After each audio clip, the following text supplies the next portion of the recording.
Kansas സിറ്റിയിലെ ആ സ്റ്റേഡിയത്തിൽ ക്ലോക്ക് 120 മിനിറ്റ് പിന്നിടുമ്പോൾ അർജന്റീന ആരാധകരുടെ ഹൃദയമിടിപ്പ് നിലച്ചു തന്നെ നിന്നു.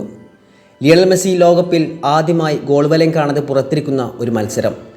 കയ്യിലെ കനകക്കിരീടം കൈവിട്ടു പോകുമോ എന്ന് ലോകം മുഴുവൻ ശ്വാസം അടക്കി നോക്കി നിന്നൊരു ദിവസം. പക്ഷേ ഫുട്ബോൾ എപ്പോഴും അത്ഭുതങ്ങൾ കാത്തുവെക്കും അല്ലേ? അധിക സമയത്തിൻ്റെ അവസാന മിനിറ്റുകളിൽ ഒരു ഇടതുകാൽ ഷോട്ട് പന്ത് വലയിൽ പതിക്കുന്നതും ഡിഫൻഡിംഗ് ചാമ്പ്യന്മാരായ അർജന്റീന സെമി ഫൈനലിലേക്ക് നടന്നു കയറുന്നതും നമ്മൾ കണ്ടു. അർജന്റീനയും സ്വിറ്റ്സർലാൻഡും തമ്മിൽ നടന്ന ഈ ഹൃദയമിടിപ്പേറിയ ക്വാർട്ടർ ഫൈനൽ പോരാട്ടം അതിമനോഹരം തന്നെയായിരുന്നു. ഇതാദ്യമായിട്ടല്ല അർജന്റീനയും സ്വിറ്റ്സർലാൻഡും ലോകകപ്പ് നോക്കൗട്ടിൽ ഏറ്റുമുട്ടുന്നത്. കൃത്യമായി പറഞ്ഞാൽ 12 വർഷം മുമ്പ് ബ്രസീൽ നടന്ന റൗണ്ട് ഓഫ് 16 ഇതേ എതിരാളികൾ ഏറ്റുമുട്ടിയപ്പോൾ 90 മിനിറ്റ് കഴിഞ്ഞിട്ടും സ്കോർ ലൈൻ ഒപ്പമായിരുന്നു. അധിക സമയത്ത് മെസ്സിയും ഏഞ്ചൽ ഡീമേരും ചേർന്നൊരുക്കിയ ആ മാജിക്കൽ ഗോളാണ് അന്ന് അർജന്റീനയെ അടുത്ത റൗണ്ടിലേക്ക് കടത്തിവിട്ടത്. ഇന്ന് ഒരു ദശാബ്ദത്തിലേറെ കഴിഞ്ഞ് അതേ ഗ്രാൻഡ് ഷാക്കയും അതേ മെസ്സിയും വീണ്ടും ഒരേ പിച്ചിൽ ഒരേ വാശിയോടെ ഏറ്റുമുട്ടുന്നത് തന്നെയാണ് ഈ മത്സരത്തിന് പ്രത്യേക നിറം നൽകിയത്. കാലം കടന്നുപോയെങ്കിലും ഈ രണ്ട് ടീമുകൾ തമ്മിലുള്ള ഏറ്റുമുട്ടുകൾ എപ്പോഴും നാടകീയമാണെന്ന് ഈ മത്സരം ഒരിക്കൽ കൂടി തെളിയിച്ചു. മത്സരത്തിൻ്റെ തുടക്കം മുതലേ അർജന്റീന ബോൾ പൊസിഷൻ കൈയടക്കി കളി നിയന്ത്രിച്ചു. എൻസോ ഫെർണാണ്ടസും റോഡ്രിഗോ ഡിപ്പോളും മിഡ്ഫീൽഡിൽ ഒരു ടെമ്പോ സൃഷ്ടിച്ചു. സ്വിറ്റ്സർലാൻഡ് ടീമിൻ്റെ ഡിഫൻസീവ് ബ്ലോക്കിനെ പതിയെ തുളച്ചു കയറാൻ അർജന്റീന പലകുറി ശ്രമിക്കുന്നുണ്ട്.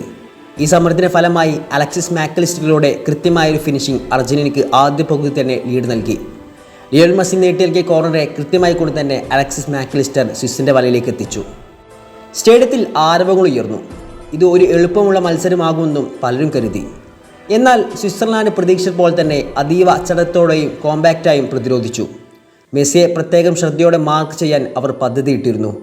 ഗ്രാൻഡ് ഷാക്കയുടെ നേതൃത്വത്തിലുള്ള ആ മിഡ്ഫീൽഡ് യൂണിറ്റ് സ്പേസുകൾ അടച്ചുപൂട്ടി. ഈ ടാക്റ്റിക്കൽ ഡിസിപ്ലിൻ കാരണം അർജന്റീനയ്ക്ക് ലീഡ് വർദ്ധിപ്പിക്കാൻ കഴിഞ്ഞില്ല. ആവേശമേറിയ മത്സരത്തിൻ്റെ രണ്ടാം പകുതിയിലാണ് കളിയുടെ ഗതി തന്നെ മാറി മറിഞ്ഞത്. ഡാൻഡോയുടെ ഗോളിലൂടെ സ്വിറ്റ്സർലാൻഡ് സമനില പിടിച്ചു. സ്റ്റേഡിയത്തിൽ ഒരു നിശബ്ദത പരന്നു. ഡിഫൻഡിംഗ് ചാമ്പ്യന്മാർ പുറത്താകുമോ എന്ന ഭയം ഓരോ അർജന്റീന ആരാധകരുടെ മുഖത്ത് പ്രകടമായിരുന്നു.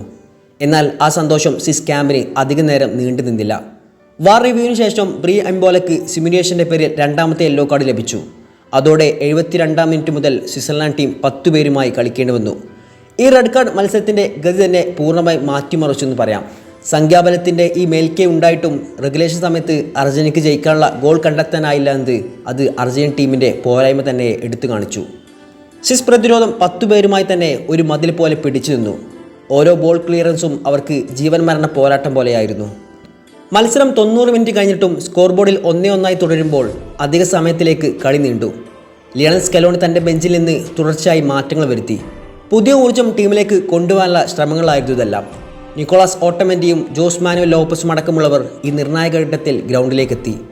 10 പേരുള്ള സ്വിസ് ടീം അധിക സമയത്തിൻ്റെ ആദ്യ പകുതി വരെ അസാമാന്യമായ സംഘടനയോടെ പിടിച്ചു നിന്നു. ഓരോ അർജന്റീൻ ആക്രമണങ്ങളും അവർ ധൈര്യത്തോടെ പ്രതിരോധിച്ചു. എന്നാൽ പിന്നീടാണ് ആ ആവേശ നിമിഷം വന്നെത്തിയത്.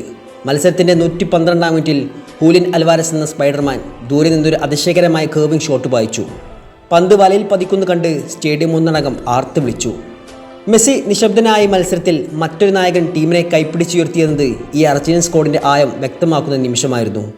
ഈ ഗോൾ സ്വിസ് പ്രതിരോധത്തിൻ്റെ ചെറുത്തുനിൽപ്പ് പൂർണ്ണമായും തകർത്തു. അവരുടെ മനോവീര്യം അതോടെ ഇടിഞ്ഞുപോയി. തുടർന്ന് ഫുൾ ടൈം വിസിലിന് തൊട്ടു മുമ്പ് ലൗറ്ററോ മാർട്ടിനസ് ഒരു കൗണ്ടർ അറ്റാക്കിൽ നിന്ന് ഇൻഷുറൻസ് ഗോൾ കൂടി ചേർത്ത് സ്കോർ 3-1 മാറ്റി. അർജന്റീനയുടെ മൊത്തം എക്സ്പെക്റ്റഡ് ഗോൾ 2.0 വരെ ഉയർന്നപ്പോൾ സ്വിറ്റ്സർലാൻഡ് 0.53 മാത്രമായിരുന്നു എന്നത് ഈ മത്സരത്തിൽ അർജന്റീന സൃഷ്ടിച്ച ചാൻസുകളുടെ ആധിക്യം വ്യക്തമാക്കുന്നു. ഈ തോൽവിയോടെ 1954 ശേഷമുള്ള സ്വിറ്റ്സർലാൻഡിൻ്റെ ഏറ്റവും മികച്ച ലോകകപ്പ് ക്യാമ്പയിൻ അവസാനിച്ചു. അച്ചടക്കത്തിലും സംഘടനയിലും അധിഷ്ഠിതമായ അവരുടെ കളി അവസാന നിമിഷം വരെ അർജന്റീനയെ വിറപ്പിച്ചു എന്നത് നിഷേധിക്കാനാവാത്ത സത്യമാണ്. 10 പേരുമായി ചുരുങ്ങിയിട്ടും 48 മിനിറ്റോളം പിടിച്ചു നിന്നു എന്നത് ചെറിയ കാര്യമല്ല. സ്വിസ് ടീം ഈ ലോകകപ്പിൽ കാണിച്ച ഹൃദയവും പോരാട്ടവീര്യം എടുത്തു പറയേണ്ടതാണ്. മെസ്സി ഗോൾ നേടാതെ തന്നെ ജയിക്കാൻ കഴിഞ്ഞത് ഈ അർജന്റീൻ ടീമിൻ്റെ ആയം വ്യക്തമാക്കുന്നു. ലൗറ്ററോ മാർട്ടിനസും അൽവാരസും ഒരേ സമയം ഫീൽഡിൽ ഉണ്ടായിരുന്നിട്ടും ഇരുവരും തങ്ങളുടെ റോൾ ഭംഗിയായി നിറവേറ്റിയെന്നത് സ്കലോണിയുടെ സ്ക്വാഡ് ഡെപ്തിൻ്റെ തെളിവാണ്. ഒരു മാച്ച് വിന്നറായി മാറാൻ മെസ്സി മാത്രം വേണ്ട, ബെഞ്ചിൽ നിന്ന് വരുന്ന ഓരോ കളിക്കാരും അതിനുള്ള കഴിവുള്ളവരാണെന്ന സന്ദേശം കൂടിയാണ് ഈ മത്സരം നൽകുന്നത്. ഫിഫ റാങ്കിങ്ങിലെ ആദ്യ 4 ടീമുകൾ അർജന്റീന, ഇംഗ്ലണ്ട്, സ്പെയിൻ, ഫ്രാൻസ് എല്ലാം സെമി ഫൈനലിൽ എത്തിയിരിക്കുന്നതെന്നും ശ്രദ്ധേയമാണ്. ഇത് ഈ ലോകകപ്പിൻ്റെ നിലവാരം എത്ര ഉയർന്നതാണെന്നതിൻ്റെ ഏറ്റവും വലിയ തെളിവാണ്. ഇനി അർജന്റീനയെ കാത്തിരിക്കുന്നത് അറ്റ്ലാന്റയിൽ വെച്ച് ജൂലൈ 15 നടക്കുന്ന ഇംഗ്ലണ്ടിനെതിരായ സെമി ഫൈനൽ പോരാട്ടമാണ്. ശക്തരായ ഒരു ഇംഗ്ലീഷ് ടീമിനെതിരെ കിരീടം നിലനിർത്താനുള്ള സ്കലോണിയുടെ സംഘത്തിൻ്റെ യാത്ര ഇനിയും കടുപ്പമേറിയതാകും. മെസ്സിക്ക് വീണ്ടും തൻ്റെ മാജിക് പുറത്തെടുക്കാൻ കഴിയുമോ, അതോ ലൗറ്ററോ അൽവാരസ് കൂട്ടുകെട്ട് വീണ്ടും അർജന്റീനയെ രക്ഷിക്കുമോ എന്ന് നമുക്ക് കാത്തിരുന്ന് തന്നെ കാണാം.